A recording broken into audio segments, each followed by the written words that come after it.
बुरे काम का बुरा नतीजा। बहुत समय पहले की बात है। एक गांव में एक किसान रहता था। किसान बहुत बूढ़ा था और उसकी पत्नी बहुत सुंदर और जवान थी। किसान की पत्नी को हमेशा यह लगता था कि उसकी शादी किसी बूढ़े आदमी से करा दी गई है। वह यह सोच सोचकर हमेशा दुखी रहती थी। एक दिन उस गांव में कहीं से एक ठग आया और वह किसान की पत्नी को देखा तो समझ गया कि यह स्त्री अपने पति से खुश नहीं है। ठग किसान की पत्नी के पास आकर बोला, सुंदरी, तुम बहुत सुंदर हो। मुझे तुमसे प्यार हो गया है और मैं तुम्हारे साथ अपना जीवन बिताना चाहता हूँ। क्या तुम मेरे साथ मेरे घर चलोगी? किसान की पत्नी ठग की बातों में आ गई और वह अपने पति को छोड़कर उसके साथ जाने के लिए तैयार हो गई। दोनों ने भागने के लिए समय तय कर लिया। ठग ने कहा, तुम्हारे पति तो बूढ़ा हो गया है, वह धन क्या करेगा?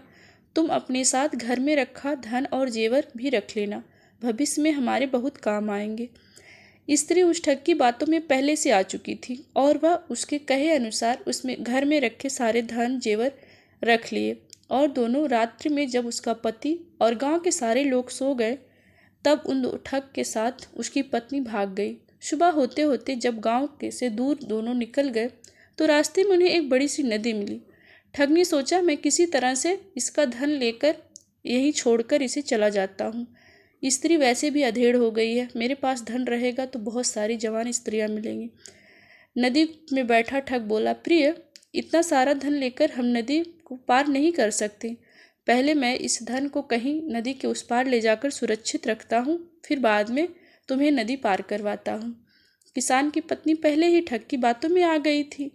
इस बार वह बिना सोचे समझे गहने की गठरी उसे दे देती है और नदी के किनारे बैठकर उसका इंतजार करती है। बहुत अधिक समय बीत गया परंतु ठग नहीं लौटा। अब किसान की पत्नी को सारा माजरा समझ में आ गया और वह अपना सब कुछ लूट जाने के दुख में नदी के किनारे बैठकर रोने लगी। उसी समय एक गिदड़नी मुंह में मांस का टुकड़ा लेकर स्त्री के सामने से गुजरी। गिदड़नी को नदी में एक गीदड़ मछली दिखाई दी। गिदड़नी ने मछली को पकड़ने के लिए एक झपट्टा मारा। मछली में उछल कर गई। गिदड़नी के मुंह से मांस का टुकड़ा नदी में गिर गया और तेजी से धारा बह गई। यह देखकर किसान की पत्नी ने बोला, अरे मूर्ख, तू तो अपनी मूर्खता के कारण मांस के टुकड़े को भी छोड़ दी। दोनों से हाथ धो बैठी हो। गिदड़नी किसान की पत्नी को बोली, तुम तो मुझसे ज्यादा बेवकूफ हो। एक ठग के चक्कर में अपने पति को छोड़ दी और अब कहीं तुम घर की ना हुई ना घाट की। शिक्षा इससे यही मिलता है कि जो है हमारे पास उससे खुश रहना चाहिए, किसी की बातों में नहीं आना चाहिए। Thank you.